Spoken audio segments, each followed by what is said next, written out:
Less than an hour ago, President Trump, Vice President J.D. Vance, and President Zelenskyy from the Ukraine met in the White House, and man, was it contentious. I will tell you right now, everyone wants the war in the Ukraine to end. There's no question about it. As a combat veteran myself, you don't want this war to keep going, because if you look at the history of Europe, you had World War I, World War II, you had the Cold War. All these things happened because people couldn't negotiate and couldn't get by, and we had the Kaiser in World War I, and Hitler in World War II, and Mussolini, and you had the imperialist in Japan.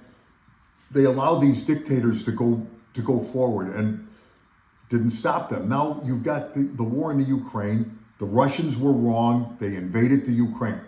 Okay, I understand that. And we have helped the Ukrainians from the beginning. And I am no fan of the communists, of the Russians and Putin. However, as President Trump said, he has to deal with Putin. He has to deal with him. And it was a contentious meeting with President Zelenskyy. To me, he disrespected the president. And to be quite honest, I'm glad the president threw him out of the White House. That's important. You have to show respect. We've given them so far $350 billion in aid to help fight that war.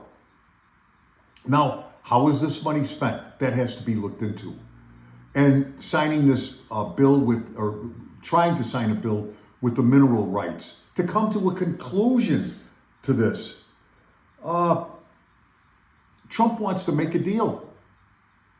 Now, I don't know what President Zelensky's thoughts are, but my God, we have to stick together on this, because no one wants to see Europe go up in flames again like it did in World War I and World War II. And God forbid if it does. We don't need that. We need to work together on this. Am I for helping the Ukraine? I said it how many years ago that I was out there and I did my part supporting the Ukraine.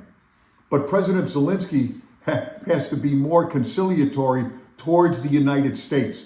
We can't be giving that kind of money away and then have these kind of antics that were pulled. I thought if President Trump reminded me of anyone, it's President Truman, when they were dropping the atomic bomb on Japan. You've got to do something. You have to stand up. And I give the president credit. Okay, it was heated. Okay, it was a contentious exchange of thoughts and ideals. But that could be done behind closed doors. I think that's important. But again, we have to come to a conclusion with this war. Okay, again, it was a rough meeting. As they say, don't air your dirty laundry in public. Well, what do we've got here? I mean, come on. Let's all work together. And when Zelensky's ready, as Trump said, come to the negotiating table with him and sit down. We had to negotiate with the North Vietnamese.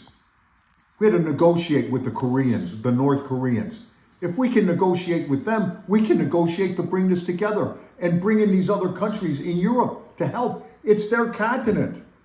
They should be working more towards this. It should be all of us rowing the boat together to end this war.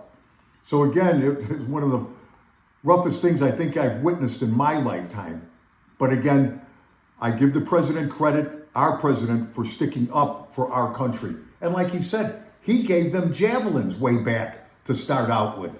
So it's we've got to remember all of that, and I hope they can come together and put an end to this. God bless America. Semper Fi.